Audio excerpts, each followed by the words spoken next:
73 عام مرت على انطلاق ثورة 23 يوليو عام 1952. هذه الانطلاقة التمهيدية التي خلقت بداية الثورة وخلقت بدورها فيما بعد عشرات البدايات الجديدة في مصر والعالم. لهذه الانطلاقة فصول تمهيدية والتي ذكر أهل الثورة وقادتها الكثير عنها، كانت شهادتهم خير موثق لبداية القصة. مثلا شهادات الزعيم الراحل جمال عبد الناصر، ما ورد خلال حضوره يوم الشهداء داخل جامعة القاهرة يوم 17 نوفمبر سنة 1952، يعني في نفس عام الثورة بعد 3 أشهر ونصف فقط من قيام الثورة. قال يومها: هنا وفي هذا المكان نبتت هذه الثورة التي تهدف إلى القضاء على الاستعمار وأعوانه وتحقيق الاستقلال التام للبلاد. وفي هذه الشهادة إسناد واضح من جانب الزعيم جمال عبد الناصر للشباب كمحرك أساسي للثورة بأفكارهم وأحلامهم حول الاستقلال وسيادة القانون والعدالة الاجتماعية. والحقيقة هذه المبادئ كانت من أهم مبادئ ثورة 23 يوليو عام 1952 اللي أقرت الحقيقة عدد كبير جدا من المبادئ اللي طبعا تم تطبيقها فيما بعد ونصب إليها ما تحقق من إنجازات على المستوى الاقتصادي، إنجازات على المستوى الثقافي، وإنجازات على المستوى الاجتماعي. إنما الحقيقة كتابات المؤرخين هي اللي بتوصلنا للكثير من الشهادات على ثورة 23 يوليو. سعدنا أن يكون معنا الكاتب والباحث والمؤرخ الدكتور محمد فتحي عبد العال. دكتور محمد، صباح الخير وأهلا وسهلا بحضرتك. صباح الخير وأهلا وسهلا بحضرتك والسادة المستمعين. الحقيقة في الكثير من كتاباتك ومؤلفاتك اللي طبعا منها يعني هوامش على دفتر أحوال مصر وغيرها من المؤلفات اللي بترصد عصور تاريخية متتالية في مصر، كان ليك السبق في انك تتكلم عن صحيح شهادات من عاصروا الثورة، انما كمان اوردت شهادة الملك فاروق اللي اطاحت به ثورة 23 يوليو، وقلت انه كان يعني في مجملها بعض التأييد للثورة، انه هو يعني صحيح كان من ضحايا هذه الثورة، إنما للالتفات لمبادئها وأهدافها هو لم يكن من أعدائها. ممكن توضح لنا الموضوع ده؟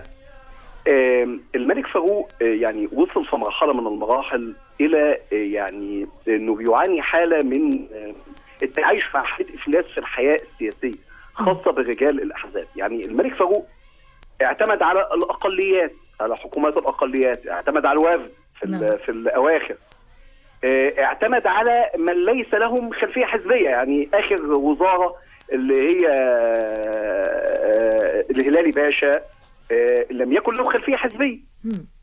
فالملك فاروق بتوحي النهايات الخاصة به بأنه كان سيلجأ للجيش كأداة من أدوات الإصلاح، وأن الوزارة القادمة في مصر ربما تكون وزارة فيها رجال من الجيش. أنا بميل لهذه وجهة النظر هذه. هل فعلا كمان في بعض الوثائق أنه يعني تنظيم الضباط الأحرار لم يكن ينوي نفي الملك فاروق خارج البلاد؟ يعني هو كان مجرد إسقاط النظام الملكي وإعلان نظام حكم جديد في مصر، النظام الجمهوري الرئاسي، إنما فكرة نفيه خارج البلاد أو هروبه أو سفره، يعني أيا كان المسمى، لأنه الحقيقة الروايات كثيرة أنه هذا لم يكن من ضمن مخطط قادة تنظيم الضباط الأحرار. ده صحيح؟ الملك فاروق، هندي بقى كلام الملك فاروق. الملك فاروق أدلى بمجموعة من الأحاديث للصحفي نورمان برايس في جريدة ذا سانداي هارلد البريطانية. أيوة. في بداية من 12 أكتوبر عام 1952، يعني في نفس عام الثورة. فاروق ادانا صورة لما حدث. فاروق بيتكلم على انه طبعا الموضوع العنصر المفاجئ فيه اضطراره للذهاب لقصر قسطين، لان القوات البحريه هي اللي بقيت على الولاء له، بالاضافه لوجود فرقه من الحرس الملكي مكونه من 800 مقاتل سوداني. وبيتكلم على انه تعرض لاطلاق النار يعني تعرض لتهديد قد يودي بحياته واضطر الانبطاح في شرفه القصر. ان هو نفسه اطلق رصاص. يعني دي نقطه مهمه، ان هو نفسه اطلق الرصاص واصاب احد اللي كانوا في القوات المخصصه في كتفه وساقه.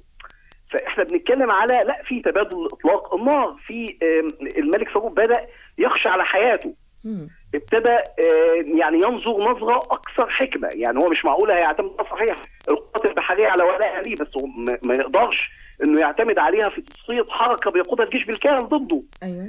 فهو اثر السلامه، يعني وسط علي باشا ماهر اللي هو بيصفه في هذه الاحاديث بالرجل النبيل اللي بقي على اخلاصه، وكان احد رجالات ابي الملك فؤاد، وانه وسط طبعا السفير الامريكي كافري في خروج الامن. هو الحقيقه طبعا يعني بخروج الملك فاروق بينتهي حكم اسره محمد علي في مصر، اللي استمر الحقيقه سنوات عديده، وظلت مصر تحت ولايتهم.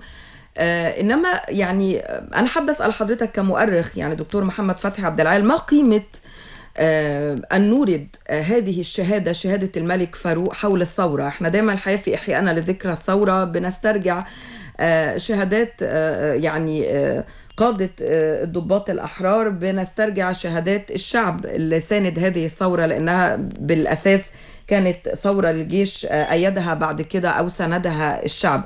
لكن حضرتك من وجهة نظرك التاريخية، يعني إيه قيمة إنه إحنا نورد هذه الشهادة الحقيقية، لأنك بتستند إلى يعني مقالات صحفية أو حوارات صحفية موثقة في بريطانيا؟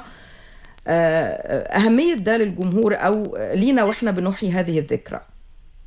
إحنا عندنا يا فندم يعني كتابات المؤرخين بتنقسم عدة أقسام. قسم ظهر حديثا مع بداية السبعينات اللي هو بيتعاطف مع النظام الملكي، بس في نفس الوقت هو بيقفز على حقائق. أيوه. قسم بيتكلم من وجهة نظر الثورة ومن من اتجاه رئيس جمال عبد الناصر، وهو على فكرة اتجاه محق. يعني مثلا لما نسمع مثلا جمال عبد الناصر وهو في جلسة علنية وهو بيتحاور مع بيحاور خالد محمد خالد المفكر المشهور، وبيكلموا على الديمقراطية وازاي ان الثورة يعني كان مفروض انها ما تجمدش الحياة السياسية، بالعكس انها تعيد لها الحياة مرة اخرى والديمقراطية. وجمال عبد الناصر بيتكلم ازاي؟ بيقول لا، ما الديمقراطية ديت هي أداة لعودة الإقطاع، أداة لعودة الأثرياء اللي كانوا بيسيطروا على كل شيء. بيتكلم على ان بيع وزاره، يعني وزاره نجيب الهلال الاولى اللي جت في مارس سنه 52 ورفعت رايه التطهير، لما اقتربت من احمد عبود باشا. واحمد عبود باشا كان من رجالات الاقتصاد الكبار، كان عنده مصانع السكر وحاجات وفي البواخر، وكان عنده استثمارات عديده، وكان عليه للدوله 5 مليون جنيه ضرائب. فعشان يتهرب من هذا الدفع لجأ المستشار الاقتصادي اللي كان ضمن حاشيه الملك فاروق اللي هو اسمه إياس أندراوس، كانت قضيه مشهوره، ودفع فلوس لاسقاط الوزاره اللي طلبته بدفع الضرائب. فاحنا بنتكلم على يعني هنا الملابسات او الاحداث اللي سبقت الثوره، ودي المهم جدا لابد ان وجهات النظر جميعا تكون ممثله. يعني الحقيقه انا عجبني كمان بالاضافه لكلام حضرتك مقال مهم للدكتور عاصم الدسوقي، طبعا العلامه الكبير واستاذ التاريخ الحديث والمعاصر، تحت عنوان يوليو 1952 بين الأنصار والخصوم. ده في ملف خاص أعدته جريدة الأهرام النهاردة حول ثورة 23 يوليو، وقد ايه مهم جدا ان احنا نتناول الموضوع بين وجهتي النظر او نعرض الطرفين، لانه الحقيقة الأشياء بتتضح بضدها أو يعني بتبدو دايما الحقائق حينما نعرض وجهات النظر المختلفة. طيب حضرتك لو يعني ختاما وإحنا بنختم لقائنا السريع، حابب تضيف حاجة أو هتقدم في كتاباتك القادمة حاجة عن ثورة 23 يوليو، هتكتبها بخصوص إيه؟ أنا بس عايز يعني أحط نقطة مهمة جدا. اتفضل. ألا وهي أرشيف الصحافة المصرية ظل فترة طويلة جدا مبعد عن دائرة الضوء، وهو مهم جدا في تقرير هل كانت الثورة على حق، وهل كانت في هذا الاتجاه وفي هذه الحركة أم على خطأ، وإن الزمن اللي قبلها كان زمن رائع وزمن كما يصوره البعض. فلا الصحافة ارشيف الصحافه المصريه في فتره ما قبل 52 لا بيعطينا انطباع وحقيقه ان حركه ثوره 52 كانت ضروره لاحداث اصلاح شامل. يعني مثلا هقول لحضرتك في ارشيف مجله المصور العدد 1446 ده امتى؟ كان في 27 يونيو سنه 52، يعني بنتكلم في اقل من شهر على ثوره قيام الثوره 27 يونيو 27 يونيو 52. بيقول ايه؟ شوف حضرتك هو حاطط صوره من داخل احدى الوحدات الصحيه وطبيب الوحده الصحيه مختلفه تماما وقايله الصوت، والطبيبه بتصرف ادويه لعشرات الايدي الممتده من المرضى عبر نافذ، وصوره الملكه ناصر. وكاتب ايه بقى؟ شوفي حضرتك جدران عجوز جدران عجوز متهدمه وسقف عن العرش. يعني كانه بيرخص المناخ بتاع الفتره الملكيه في اواخرها في هذه العباره. ان عندك حضرتك طبعا الفروق الطبقيه، حضرتك تقصد الفروق بين الطبقات، انه الطبقه لا الرمزيه في الصوره. يعني هو حاطط الملكه ناظم، والملكه ناظم كان الفتره ديت كان فيها مشاكل كثيره جدا في الاسره المالكه، بحكم طبعا سفرها لامريكا ومشاكلها مع فاروق وزواج اخت فاروق الاميره فتحيه من رياض غالي ومشاكل كثيره جدا.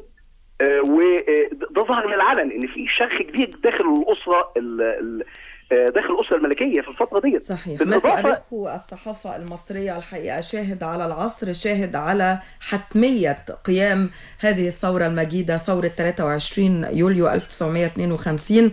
والحقيقه احنا بنشكرك على هذه الاضاءات السريعه، الكاتب والباحث والمؤرخ المصري دكتور محمد فتحي عبد العال. بشكرك جدا وبحيي كتاباتك الحقيقه، منها طبعا هوامش على دفتر احوال مصر. شكرا يا دكتور محمد. شكرا جزيلا يا فندم. شكرا جزيلا لحضرتك. ثورتنا هيدي الدنيا يا عيد ثورتنا يا محقق اغلى انتصاراتنا يا عيد عزتنا وعيد كرامتنا. عيد الدنيا